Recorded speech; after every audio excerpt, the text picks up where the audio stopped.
Hello， 大家好，我是阿草。这部影片要介绍的是暴徒重盾冲锋。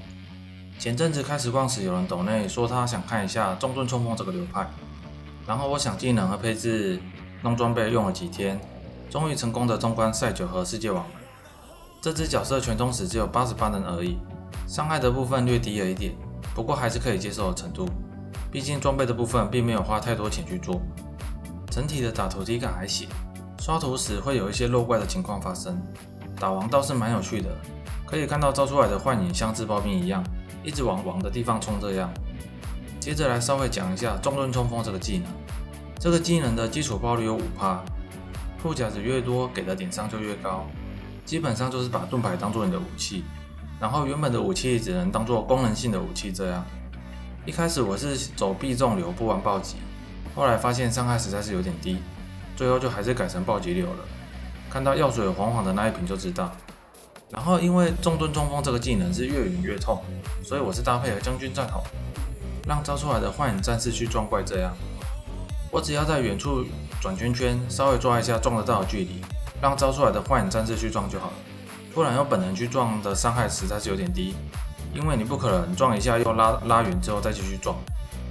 技能连线的部分一样会放在影片后面，想要参考的人可以记得去看一下。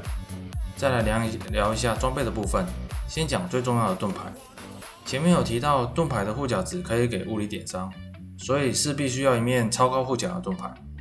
基底我选用了巨型塔盾，这个盾牌给予的护甲值最高，然后用稠密化石点出满意的护甲值。这边我只用了单一化石去点，意外的还蛮好点的。之后再丢狩猎虫靠拼战筒冷却速度，如果后缀够空的话，记得先上每秒回复生命，这样可以卡一下词。出战筒的几率约1/3左右，其实还不低，有兴趣的人可以自己做做看。然后再上功率加18品质即可，也可以找兽蛹或密教把品质加到30。武器则是使用狩猎底的斧头，单纯只是为了减少战筒冷却回复这一词。这武器的伤害和命中等等都吃不到，所以我就上了触发叉烧法术。如果想要做更好的武器的话，也可以找有全域暴击加成的词。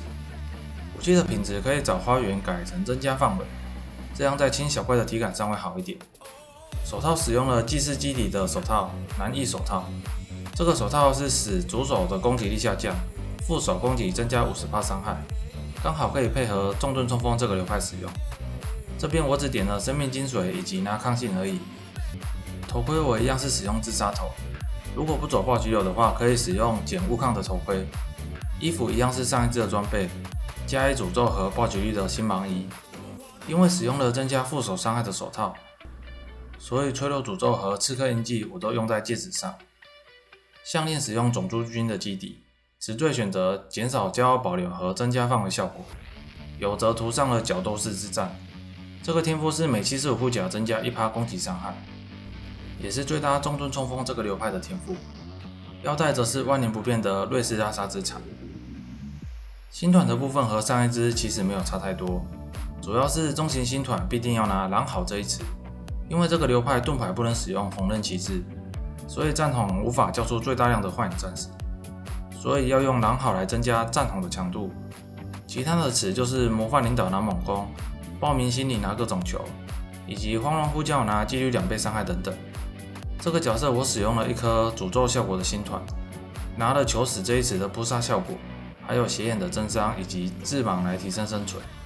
其他的一般珠宝拿生命和暴击加成相关这样。整体来说，玩法和刀锋乱舞差不多，差在刀锋都是要贴着网再转，而重盾冲锋则是在远方转这样。因为武器上了触发叉烧法术，所以可以放好几组的懒人技能。我现在是放了钢筋铁骨和瓦尔龙眼护盾，也可以放脆弱诅咒，然后一颗戒指可以换掉。那这只角色就差不多介绍完了。影片后面呢，我会放上打世界网的影片。我们下部影片见，拜拜。